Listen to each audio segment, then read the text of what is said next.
Good morning students, मैं Mukesh Saini, PGT mathematics, government senior secondary school Khori, district Rewari, आपका इस प्रसारण में स्वागत करता हूं।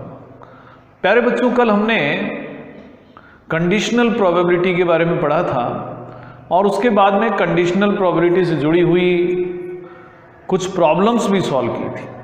आज हम कुछ और वर्ड प्रॉब्लम्स को सॉल्व करेंगे। तो आज शुरुआत करते हैं एक्सरसाइज फर्स्ट की क्वेश्चन नंबर 11 से। तो क्वेश्चन नंबर 11 है, एक फेयर डाई को रोल करा जाता है और उसके बाद में ये इवेंट्स हम कंसीडर करते हैं। इवेंट ई है 1, 3, 5 और इवेंट एफ में हमें 2 और 3 दिए हुए हैं और इसके साथ ही एक इवेंट और डिफाइन की हुई है जी और उसमें 2, 3, 4 और 5 दिया। तो यहाँ हमें 3 प्रॉब्लम्स दी हुई हैं। उसमें पहली प्रॉब्लम है कि E by F, probability of E when F has happened, और दूसरा पार्ट है probability of F when E has happened. तो इनमें से हम एक एक पार्ट करेंगे। फिलहाल हम probability of E when F has happened find करते हैं। यहां पर कल हमने पढ़ा था कि कंडीशनल प्रोबेबिलिटी ऑफ E अगर हमें फाइंड करनी है तो E इंटरसेक्शन F की जो प्रोबेबिलिटी है उसे हम F की प्रोबेबिलिटी से डिवाइड कर देंगे। यहां पर सैंपल स्पेस में, क्योंकि डाई को रोल किया गया है, तो सैंपल स्पेस में 6 एलिमेंट्स हैं। हमें बताया नहीं गया है, अगर हम आवश्यकता समझे तो हम लिख लेते हैं कि ये हमारा सैंपल स्पेस। अब E इंटरसेक्शन F की प्रोबेबिलिटी की अगर हम बात करें तो E और F में केवल एक ही सैंपल पॉइंट कॉमन है और वो सैंपल पॉइंट है 3। तो probability of E intersection F की बात करें तो ये होगा 1/6। अब बात करते हैं F की। F में 2 सैंपल पॉइंट हैं, इसलिए इसकी प्रोबेबिलिटी होगी 2/6। सॉल्व करेंगे, मिलेगा 1/2। इसी तरीके से हम कंडीशनल प्रोबेबिलिटी ऑफ F भी फाइंड कर लें। अब दूसरा जो पार्ट है उसमें हमें conditional probability of E when G has happened, और दूसरा इसी का एक और क्वेश्चन है कि conditional probability of G when E has happened find करना। इस बार हम conditional probability of G find करें। फॉर्मूला होगा probability of G intersection E divide हम इसको करेंगे प्रोबेबिलिटी ऑफ E से। G इंटरसेक्शन E की प्रोबेबिलिटी फाइंड अब हमें करनी है, तो हमें ये देखना है कि G और E में कितने सैंपल पॉइंट्स कॉमन हैं। यहां पर 3 है, 3 ही यहां पर है, 5 यहां पर भी है, 5 G में भी है। 2 सैंपल पॉइंट G और E में कॉमन है। इस कारण से G इंटरसेक्शन E की अगर हम प्रोबेबिलिटी फाइंड करते हैं तो ये 2/6 होगी और E की प्रोबेबिलिटी तो हम सीधे लिख ही सकते हैं। यहाँ पर 3 केस हैं, E में 3 सैंपल पॉइंट हैं, तो प्रोबेबिलिटी ऑफ E होगा 3/6। तो probability of G when E has happened is 2/6 divided by 3/6। Solve करने पर हमें मिल जाएगा 2/3। इसी तरह से आप conditional probability of E when G has occurred वो फाइंड कर सकते हैं। अब तीसरी स्थिति आती है जिसमें हमें ये फाइंड करना है। S को हम ऊपर लिख लेते हैं या नीचे लिख दें। S यहां पर है 1, 2, 3, 4, 5, 6। जो थर्ड पार्ट में पहला क्वेश्चन है उसमें हमें फाइंड करना है E यूनियन F की conditional probability when G has happened.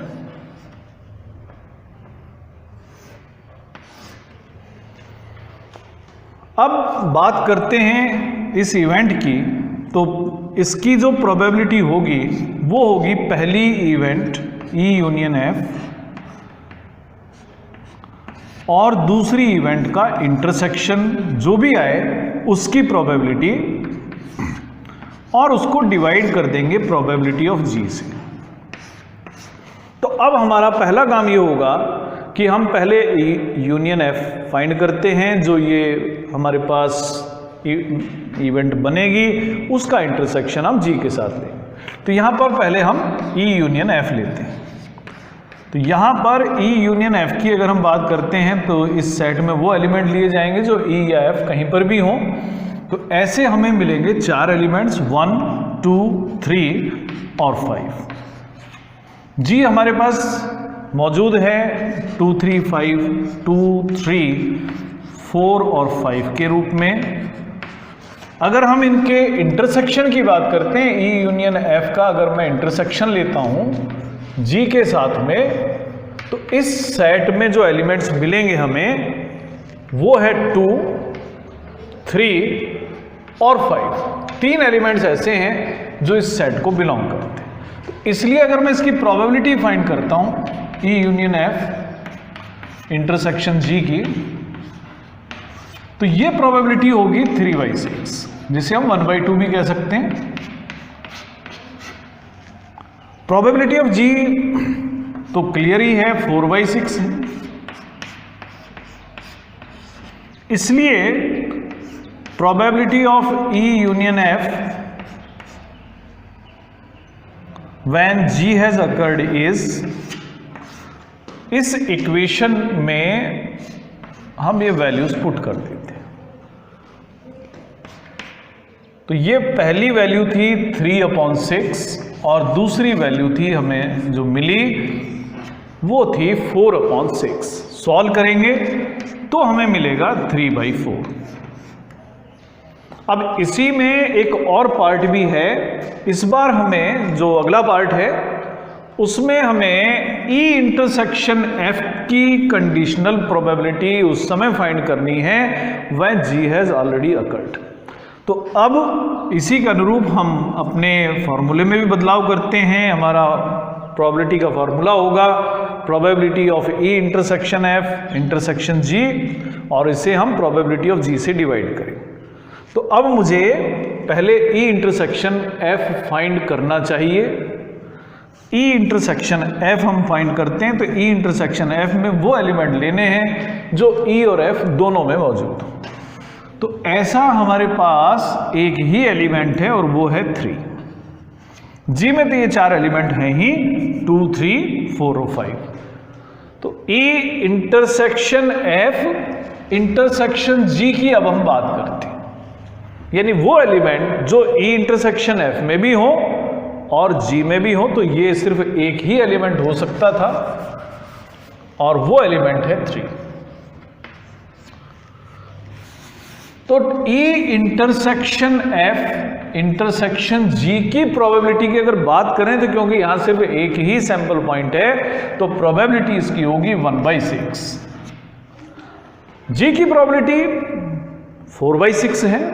अब बात आती है E इंटरसेक्शन F की कंडीशनल प्रोबेबिलिटी की। तो E इंटरसेक्शन F की जो कंडीशनल प्रोबेबिलिटी होगी 1/6 को डिवाइड कर देंगे 4/6 से और ये हमें मिलेगी 1/4।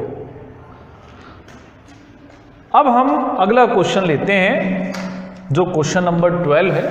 तो उसको हम पहले एक बार ध्यान से पढ़ लेते हैं।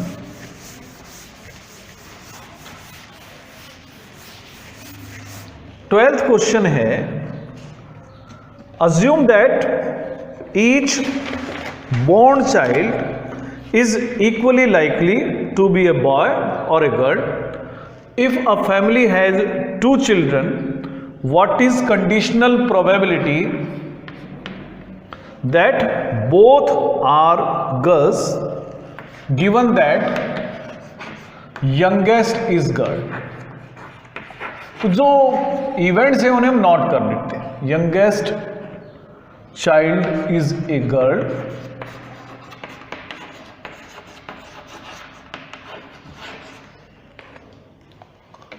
both children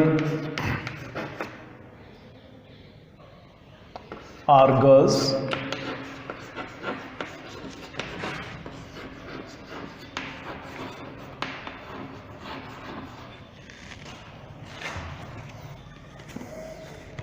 तो एक बार हम क्वेश्चन को समझ लें कि एक ऐसी फैमिली के बारे में हम यहां बात कर रहे हैं जिसमें 2 बच्चे हैं। अब हमें इस बात की प्रोबेबिलिटी फाइंड करनी है, दो क्वेश्चन हमें दिए हुए हैं, हम क्वेश्चन फर्स्ट की बात कर रहे हैं इसमें, किस बात की कंडीशनल प्रोबेबिलिटी बताएं कि वो दोनों जो बच्चे हैं वो लड़कियां हों, जबकि ये गिवन है कि youngest child is a girl. तो यहां जो 2 इवेंट्स हमें गिवन हैं, हम उनका नाम ए और बी रख देते हैं। मान लेते हैं हमने कहा कि ए इवेंट है बोथ चिल्ड्रन आर गर्ल्स, और बी इवेंट को हम डिफाइन करते हैं कि youngest child is a girl. जो सैंपल स्पेस से हम शुरू करते हैं, तो सैंपल स्पेस में 2 बच्चे अगर फैमिली में हैं, हम उनको उनके क्रमानुसार लिख रहे हैं। पहले लिखने का मतलब है बड़े बच्चे के बारे में हम जानकारी लिख रहे हैं, और दूसरे नंबर पर हम छोटे बच्चे की जानकारी लिख रहे हैं। पहली संभावना हो सकती है कि बड़ा वाला बच्चा लड़का हो और दूसरा वाला बच्चा भी लड़का ही। एक संभावना हो सकता है पहला बच्चा लड़की हो, दूसरी भी लड़की हो। तीसरी संभावना है पहला बच्चा लड़का हो, दूसरा बच्चा लड़की हो। या चौथी संभावना है कि पहले वाला बच्चा लड़की हो, दूसरा वाला बच्चा लड़का हो। ये सिर्फ 4 ही पॉसिबिलिटीज इस सैंपल स्पेस में बनती है। तो अब हम पहले क्वेश्चन पर आते हैं। हमें कंडीशनल प्रोबेबिलिटी फाइंड करनी है कि बोथ चिल्ड्रन आर गर्ल्स। तो ए के फेवरेबल केसेस की अगर मैं बात करूं तो ये है जी। बी के फेवरेबल केसेस की हम बात करते हैं। बी में वो इवेंट्स हमें शामिल करनी है जो छोटे वाला बच्चा एक लड़की हो। तो इनमें से 2 केस हमारे फेवरेबल हैं, G and B. A intersection B की अगर हम बात करते हैं तो ए इंटरसेक्शन बी में हमारे पास एक ही एलिमेंट है और वो जी। अब मुझे conditional probability of A find करनी है, जबकि बी हैपन हो चुका है। तो इसकी प्रोबेबिलिटी होगी, कंडीशनल प्रोबेबिलिटी फाइंड करने के लिए हम ए इंटरसेक्शन बी की प्रोबेबिलिटी लेंगे और बी की प्रोबेबिलिटी से हम डिवाइड।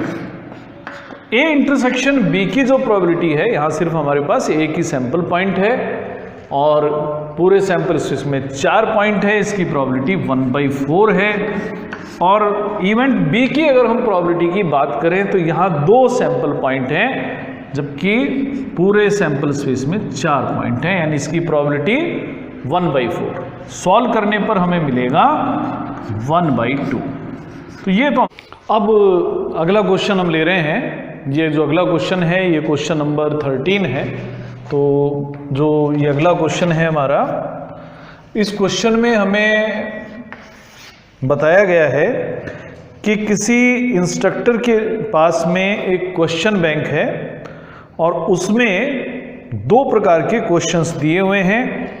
एक है ट्रू फॉल्स टाइप का, उसमें भी 2 कैटेगरी हैं, इजी और डिफिकल्ट।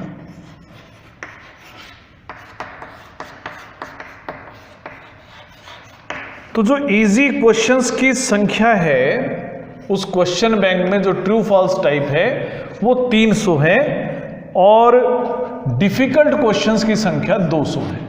जो मल्टीपल चॉइस क्वेश्चंस हैं इसी क्वेश्चन बैंक में, उनमें से 500 इजी क्वेश्चंस हैं और 400 क्वेश्चंस इनमें डिफिकल्ट क्वेश्चंस। अब ये जो क्वेश्चन बैंक है उसमें से क्वेश्चन एट रैंडम सेलेक्ट किया जाता है। अब हमें ये प्रोबेबिलिटी बतानी है कि क्या प्रोबेबिलिटी होगी कि हम एक क्वेश्चन सेलेक्ट करें ये एक इजी क्वेश्चन हो, जबकि हमें गिवन है कि ये एक मल्टीपल चॉइस क्वेश्चन है। तो हम यहाँ डिफाइन कर लेते हैं इवेंट्स को। लेट हम इवेंट ए डिफाइन करते हैं।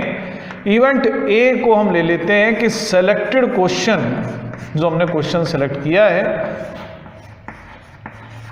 Is an easy question. एक इजी क्वेश्चन हमने सेलेक्ट किया है। बी हम ले लेते हैं एक दूसरी इवेंट। बी इवेंट है कि जो हमने क्वेश्चन सेलेक्ट किया है वो multiple choice question. Selected question is multiple choice question.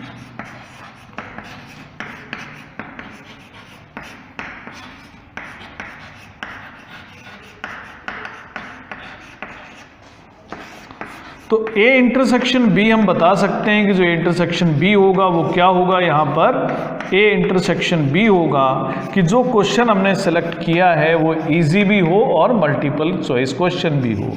तो selected question is easy multiple choice question.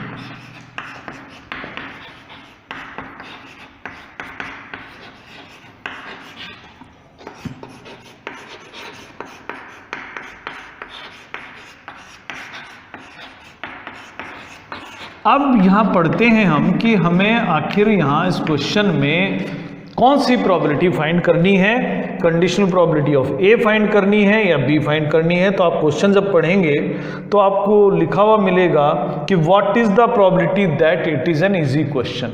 तो जिस भी इवेंट के साथ ये व्हाट इज प्रोबेबिलिटी वर्ड जुड़ा हुआ हो उसी की हमें कंडीशनल प्रोबेबिलिटी फाइंड करनी है। तो मुझे यहाँ पर conditional probability of A find करनी है। बी हमारा इवेंट हो चुका है। यहाँ पर अगर हम बात करें प्रोबेबिलिटी ऑफ ए की, तो प्रोबेबिलिटी ऑफ ए कि एक क्वेश्चन सेलेक्ट किया जाता है जो इजी हो। यहाँ टोटल क्वेश्चंस हैं 300 और 200 यानी 500 और फिर 500, 1000, 1400। तो एक इजी क्वेश्चन यहाँ पर हम 800 में से सेलेक्ट कर सकते हैं। तो प्रोबेबिलिटी ऑफ ए होगा 800 अपॉन 1400। सॉल्व करने के बाद हम 8/14 लिख सकते हैं। हालांकि हम यहाँ पर इसको और सिंप्लीफाई कर सकते थे, लेकिन सिंप्लीफाई ना करें, इसको आखिर में सिंप्लीफाई करें तो ज़्यादा आसानी के साथ हम इन क्वेश्चंस की कैलकुलेशन कर सकते हैं। क्योंकि आपने देखा होगा कि इन सभी क्वेश्चंस में डिनोमिनेटर सेम ही रहता है। तो अगर आप डिनोमिनेटर को सेम रखेंगे तो कैलकुलेशन में भी आसानी रहेगी। अब बी की हम बात करते हैं। बी की प्रोबेबिलिटी होगी कि क्वेश्चन हम सेलेक्ट कर रहे हैं वो मल्टीपल चॉइस हो। मल्टीपल चॉइस के जो क्वेश्चंस हैं हमारे पास में वो 900 हैं। उसमें से 500 इजी हैं, 400 डिफिकल्ट भी हैं। तो 900 अपॉन 1400। अब ऐसे क्वेश्चन जो इजी भी हैं और मल्टीपल चॉइस भी हैं, इजी भी हो और मल्टीपल चॉइस क्वेश्चन भी हो, ऐसे क्वेश्चंस की संख्या हमारे पास 500 है। तो ये प्रोबेबिलिटी होगी 500 अपॉन 1400। तो अब बात करते हैं probability of A upon B की। तो ये होगा probability of A intersection B divided by P B.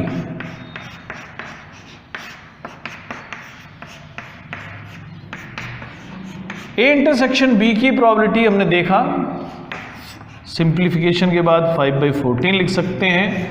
और बी की प्रोबेबिलिटी सिंप्लीफिकेशन के बाद हमने लिखा 9/14। तो सिंप्लीफिकेशन के बाद में जो कंडीशनल प्रोबेबिलिटी ऑफ ए है वो है 5/9। अब जो अगला क्वेश्चन है हमारा, अगला क्वेश्चन है कि दो नंबर्स अपीयर होते हैं जब हम दो डाइस को थ्रो करते हैं। तो जब भी हम दो डाइस को थ्रो करेंगे तो आप जानते हैं कि हमारे पास टोटल 36 केस बनते हैं, 6 × 6। अब उसमें से हम एक इवेंट डिफाइन कर रहे हैं कि जो हमने डाई को थ्रो किया है और जो नंबर हमने देखे हैं वो डिफरेंट हों। तो तो यहां पर शुरुआत हम करते हैं क्वेश्चन नंबर 14 की। तो यहां पर सैंपल स्पेस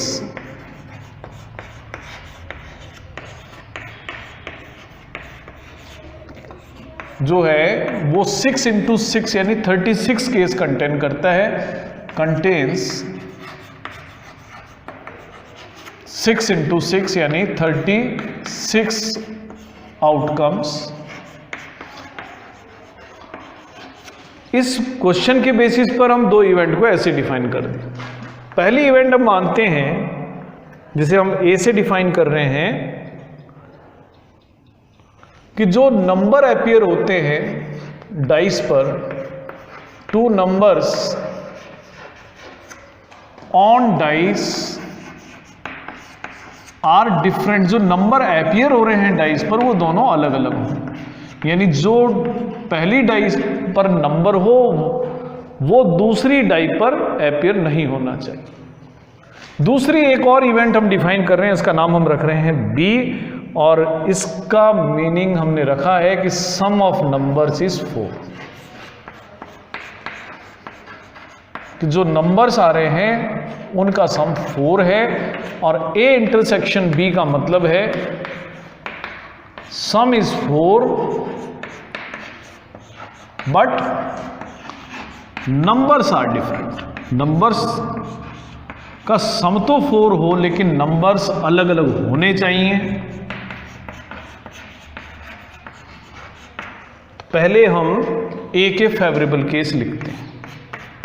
मान लेते हैं कि पहले डाई पर 1 आया, तो उसके कॉरेस्पॉन्डेंस में दूसरे डाई पर 2 आया, और इसी तरह से हम लिख सकते हैं 1 3 1 4 1 5 1 6।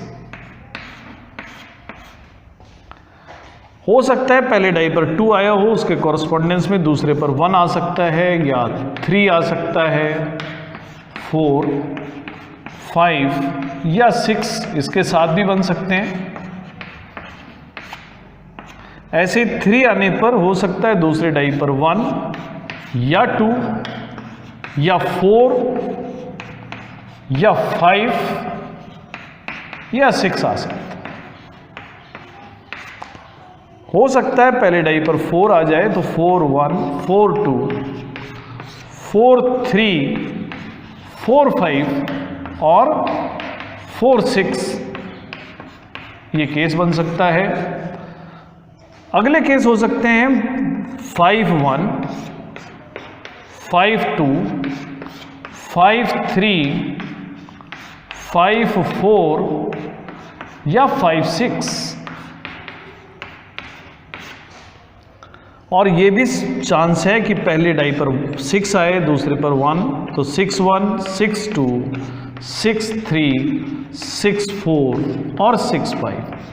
तो इस तरीके से हमारे पास 30 आउटकम्स ऐसे तैयार होते हैं जहां पर जो आउटकम्स हैं इस प्रकार के हैं कि दोनों डाई पर डिफरेंट नंबर्स आते हैं। बी है कि जो सम ऑफ नंबर्स है वो 4 होना चाहिए।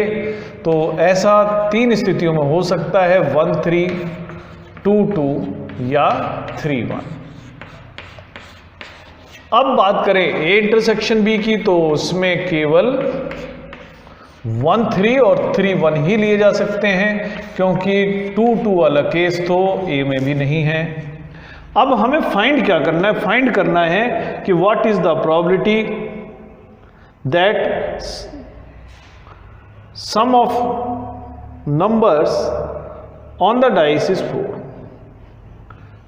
सम of numbers on the dice is 4, हमें इसकी प्रोबेबिलिटी फाइंड करनी है, जबकि हमें गिवन है कि 2 नंबर्स ऐसे आ रहे हैं जो डिफरेंट नंबर शो करते हैं। यानी इस बार हमें कंडीशनल प्रोबेबिलिटी ऑफ बी हमें फाइंड करनी है। तो कंडीशनल प्रोबेबिलिटी ऑफ बी होगा probability of B intersection A, और उसको डिवाइड हम कर देंगे प्रोबेबिलिटी ऑफ ए से। तो ए इंटरसेक्शन बी की अगर प्रोबेबिलिटी की बात करें, यहाँ 2 केसेस हैं, 2/36, और ए की जो प्रोबेबिलिटी है वो 30/36 यानी 2/30। और जब हम इसको सॉल्व करेंगे तो हमें मिल जाएगा 1/15। अब क्वेश्चन नंबर 15 हम ले रहे हैं। 15वां क्वेश्चन है, इसे आप पढ़ लें इतने।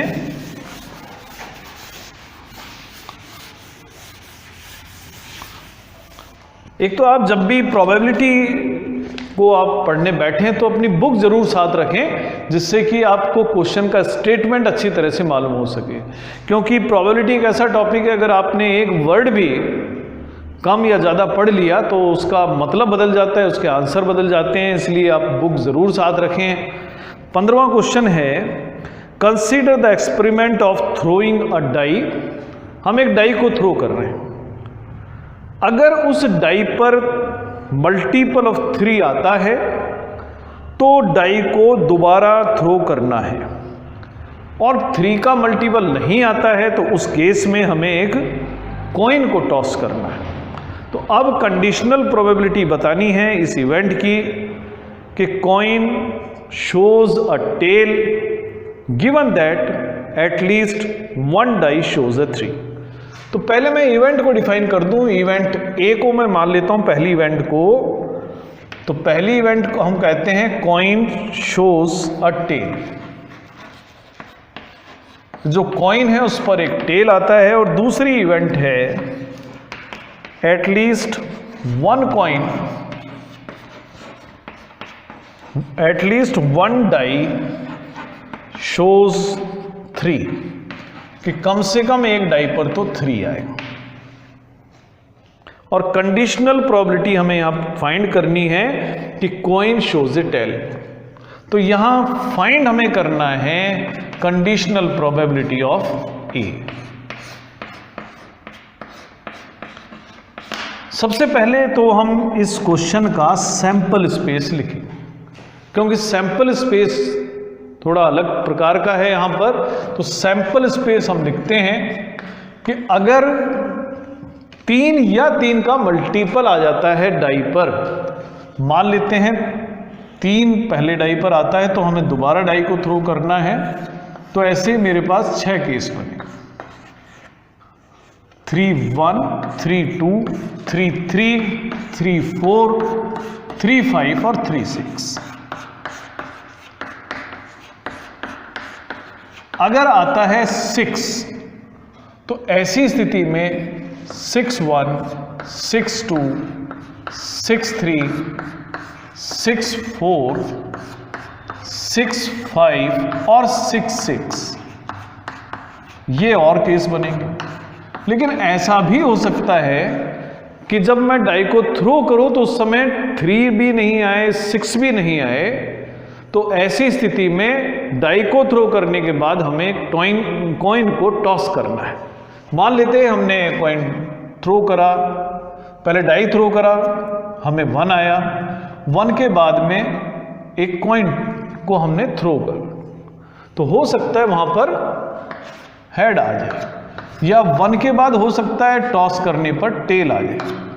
इसी प्रकार से 2 के बाद हेड हो सकता है, 2 के बाद टेल हो सकता है, 4 के बाद भी हेड हो सकता है, 4 के बाद टेल भी हो सकता है, 5 के बाद भी हेड हो सकता है या 5 के बाद टेल हो सकता है। तो ये हमारा सैंपल स्पेस है, और इसमें इस तरह से 20 सैंपल पॉइंट बन जाते हैं। अब हम लिखते हैं ए के फेवरेबल केसेस जहां पर कॉइन पर एक टेल आ जाता है। तो ऐसी स्थितियां हैं 1 and T, 2 and T, 4 and T, 5 and T. B की अगर हम बात करें तो बी है कि एक डाई कम से कम ऐसा होना चाहिए जहां पर 3 आए। तो ऐसे मेरे पास 7 केस बनेंगे, 3-1, 3-2, 3-3, 3-4, 3-5 और 3-6, और साथ में एक और केस बनेगा, वो होगा 6-3। लेकिन अगर मैं यहाँ पर A इंटरसेक्शन B देखता हूँ तो यहाँ पर एक भी इवेंट ऐसी नहीं है जो दोनों में कॉमन हो, तो A इंटरसेक्शन B यहाँ पर हम देख सकते हैं एक एम्प्टी सेट है, और इस कारण से अगर प्रोबेबिलिटी हम फाइंड करेंगे A इंटरसेक्शन B की तो ये मिलेगी 0।